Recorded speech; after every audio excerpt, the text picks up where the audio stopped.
So by default, you have a, what I'm going to call, let me see if it has a name. It's not doing anything when I roll over these. There we go. This is add a layer, and this is add a fill layer. So this is just a layer. I'm going to call this a normal, or a plain old layer. What that means is it's an empty layer, kind of like in Photoshop, that I can actually paint on.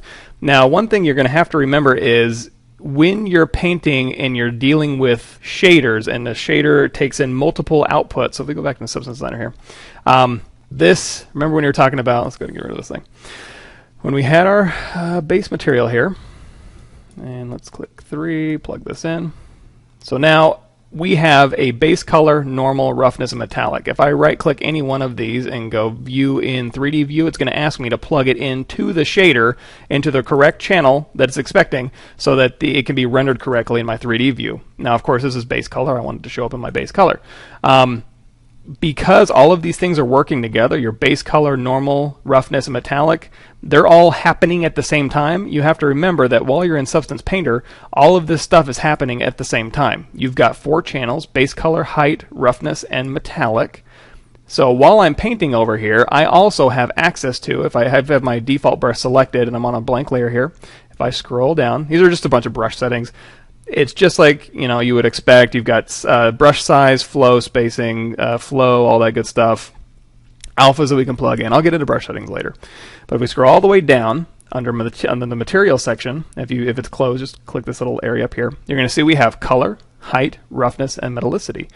That means every time I'm brushing, as long as these are enabled, and they're enabled because they're clicked on, if I click off of it, it'll go ahead and get rid of that option. But for now, we're painting on all of them. I am painting all 4 of those channels at once. So I'm not only just painting white, I'm also painting a roughness value and a metallic value. So just to make it a little bit more obvious, I'm going to undo those nasty strokes there. Oops, looks like I lost my normal map. Let's go plug that back in. There we go. I'm going to change my base color, and we'll just change it to a nice bright red. And I'm also going to make my brush size larger. I can go up here to my brush settings, or I can just stay on my screen here. If I hold down Control, you're going to see some options over there. And you're going to see that the tool size is Control right-click, and on my Wacom pin, it's the bottom button towards the nib. And that is horizontal. So if I Control right-click horizontally, that'll change my brush size. And if I do it vertically, that'll change the hardness. So I'm going to crank up the hardness a little bit, and my brush size is going to be pretty big. So we're going to be making some pretty big changes on here. I'm just going to be painting. So you're going to see as I paint, the white underneath is kind of like a matte kind of white, and I'm painting a really glossy red. That's because I'm painting a base color with a really, really dark roughness and a really dark metallic. Now, just like in Substance Designer, when I have my, let's go to my base material here, I've got metallic. Now watch in my 3D view. If I have my metallic up at white, it's going to look like it's metal. See how that metal sheen going on? If I crank this all the way down to black, that is, oh, let me go ahead and do a outputs in 3D view. That is going to make it dielectric. Let me go ahead and change the base color as well to red, like we're dealing with in Painter. So you're going to see, so this is not metallic. This is like a plastic, and then I crank it up. This is full metallic. See the difference?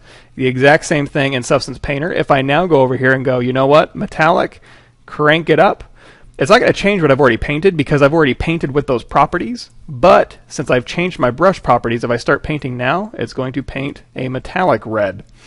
Same thing with roughness. If I crank the so right now the roughness is black, so it's super chrome when I'm painting metal, and super shiny when I'm painting without metallicity, which is like a plastic.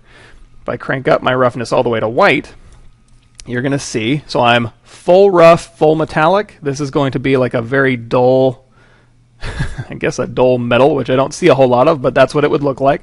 And basically, if you look at it, the metal specular, you know, and again, if I'm not going to get super into the what's going on with the PBR shader. If you do want to know, and I absolutely say go find out, go to just Google a logarithmic PBR guide, and that'll be a part 1 and a part 2. It'll take you through all the specifics, mathematical and otherwise, as to the reasons why this is happening. But you're going to see on the metal, it's the spec. The little highlights are red. That makes it look more metallic. The plastics, they go to white. Same thing on this one. The very little highlights it has because it's so rough are red. Now if I change the metallic all the way down, so now this is a very rough plastic, like what would be a rubber. I'm going to paint that up here, and you're going to see there's the rough metal, here's the rough plastic, here's the shiny plastic, here's the shiny metal. Now, those are the 4 channels that we're painting on in one layer, all at the same time with one brush.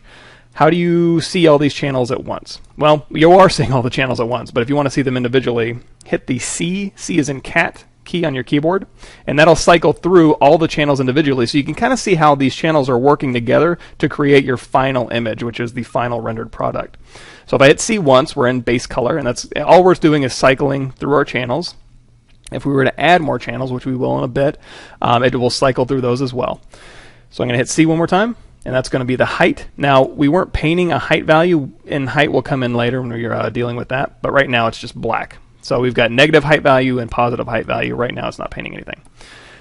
Here's our roughness. So remember, when I'm going to hit M. Let's go back to roughness here. I'm going to hit M and toggle in and out of our roughness here. So all of the roughness on this side was white. All of the roughness on this side was black. So this side is shiny, but this is metal and plastic. This side is dull, but it's plastic and metal. So if I go back through our roughness here, you're going to see, even though those are 2 different metallic properties, the roughness is still black, the roughness is still white, and then if we hit C one more time, here's our metallic. We were painting no metallicity up here, so these are our plastics, rough and shiny. These are our metallics, all white on the bottom. So I'm going to hit M to go back to material view, and you can see with all these channels working together, this is the final product in the shader.